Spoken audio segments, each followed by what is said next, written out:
جو بات کر رہے ہیں اس میں آپ اگست کی بات کر رہے ہیں، جو حکومت کا جو ٹینیور کمپلیٹ ہونے کی بات کر رہے ہیں وہ اکتوبر کی بات کر رہے ہیں، تو اس میں کوئی زیادہ ڈفرینس نہیں ہے، لیکن آپ حکومت کو پریس کرنے کی کیا وجہ ہے اس کی؟ ڈفرینس یہ ہے کہ پہلے تو انہوں نے قانون کی بالادستی، رول آف لا کی دھجیاں اڑا دی، یعنی اپنے آپ کو قانون کے اوپر کر دیا، ساری اپنی چوری معاف کروا دی ہے. یعنی وہ کیسز جو ان کے دور میں بنے ہوئے تھے، یہ تو پچھلے 2008 اور 18 کے بیچ میں کیسز تھے، وہی اپنے سارے کیسز معاف کروا دیے ہیں. شہباز شریف، نواز شریف، مریم، یہ سارے بچ گئے ہیں، زرداری، ان سب کے کیسز ختم ہو گئے. تو اس سے زیادہ ظلم معاشرے میں کیا ہوگا؟ تو اس لیے جتنی دیر یہ جائیں گے، ان کا تو مقصد صرف اپنے کیسز ختم کرنا ہے. دوسری بات یہ کہ 2 مہینے اس وقت بڑے دور لگ رہے ہیں. آپ کہہ رہے ہیں نا کہ اگست تک، میں تو ابھی کی بات کر رہا ہوں. ہمیں تو خطرہ یہ ہے کہ جس طرح آج ہماری اکانومی ٹینک کر رہی ہے، ہمارے $4 ارب کے تو ریزروز رہ گئے ہیں، ہمارے سارے $4 ارب کی تو چیزیں پڑی ہیں پورٹ کے اوپر جو اٹھا نہیں رہے، چیزیں مہنگی ہو رہی ہیں، بے روزگاری، فیکٹریاں بند ہو رہی ہیں. ہمیں تو 2 مہینے ان کے گزارتے ہوئے مشکل لگ رہے ہیں. میری اپنی پیشن گوئی یہ ہے کہ جو بھی ہو جائے، یہ اب گورنمنٹ مجبور ہو جائے گی الیکشن کروانے کے لیے اپریل میں. ایک جو عام رائے پائی جاتی ہے کہ آپ کی جو اپریل سے لے کے اب تک جو مسلسل جو الیکشن کی طرح کی مہم چل رہی ہے، جو آپ لوگوں کو الیکشن کی طرح کا ایک بنا کے رکھا ہوا آپ نے، اس میں یہ لگ رہا ہے کہ پولیٹیکل انسٹیبلٹی کی وجہ سے وہ حکومت کوئی معاشی طور پہ کوئی فیصلہ نہیں کر پا رہی، اور یہ بہت زیادہ کرائسس کو ایڈ کر رہا ہے معاشی طور پہ. وہ آپ کو بلیم کرتے ہیں کہ آپ انہیں معیشت کے حوالے سے ان سے کوئی تعاون نہیں کر رہے. ان سے سوال پوچھے کہ انہوں نے کیوں گورنمنٹ یہ سازش کر کے ہماری گرائی تھی، جبکہ 17 سال میں آپ پاکستان اکنامک سروے اٹھا کے دیکھ لیں، 17 سال میں جو سب سے بہترین معاشی پرفارمنس کسی حکومت وہ ہماری تھی. تو ہم کون سی کوئی غلطی کر رہے تھے جو انہوں نے سازش کر کے ایک آرمی چیف کے ساتھ مل کے گورنمنٹ کرائی ہے، اور اس کے بعد ان سے سنبھالی نہیں گئی. میں نے جنرل باجوہ کو، میں نے اور شوکت طرین نے واضح طور پہ بتایا تھا کہ اگر آج آپ نے پولیٹیکل انسٹیبلٹی کوز کر دی یہ سازش کامیاب کرنے کے لیے، یہ سنبھالنے سے کوئی بھی نہیں سنبھال سکے گا. اور وہی ہوا، ان سے سنبھالی نہیں گئی.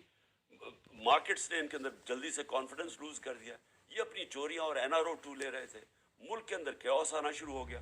تو آج ذرا بزنس مین سے تو پوچھیں کہ یہ کیا ہماری وجہ سے ہوا ہے، یا انہوں نے آتے ساتھ ہی مارکیٹس کو یہ ایک اندازہ ہوا کہ ان کے پاس تو روڈ میپ ہی کوئی نہیں ہے.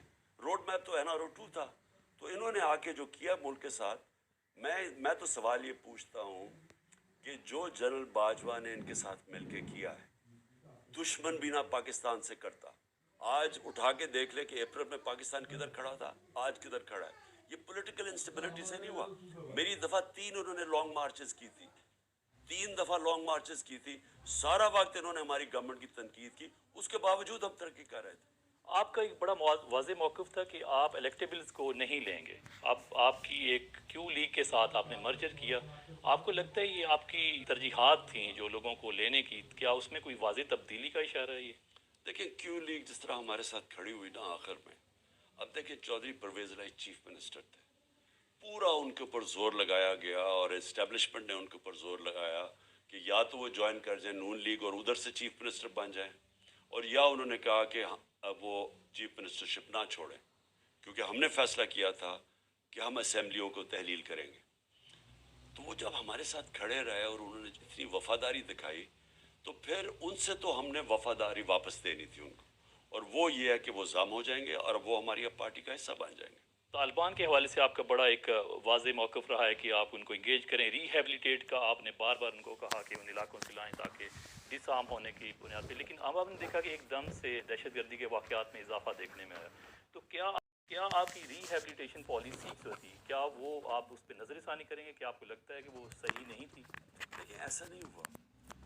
جیسے افغانستان میں رجیم چینج ہوئی تو افغانستان میں جو TTP بیٹھی ہوئی تھی، افغان گورنمنٹ نے انہوں نے کہا کہ اب پاکستان واپس جاؤ. پچھلی جو غنی حکومت تھی وہ ان کو پیٹرنائز کر رہی تھی، ادھر سے یہ حملے کرتے تھے پاکستان میں. جب یہ دوسری گورنمنٹ آئی انہوں نے کہا واپس جاؤ. اب جب انہوں نے واپس آنا تھا تو پاکستان کے پاس کیا راستے تھے؟ 2 راستے تھے نا. یا تو ان کو 40,000 لوگوں کو جن کو فیملیز اور یہ فائٹرز تھے ان کو کھڑا کر کے تو گولی مار دیتے. اگر وہ نہیں کرنا تھا تو ان کو ریہیبلیٹیٹ کرنا تھا، اور یہ ساری پولیٹیکل پارٹیز آن بورڈ تھی اس کے لیے کہ ہم نے ان کو ریہیبلیٹیٹ کرنا. اور ریہیبلیٹیٹ کیا ہی نہیں.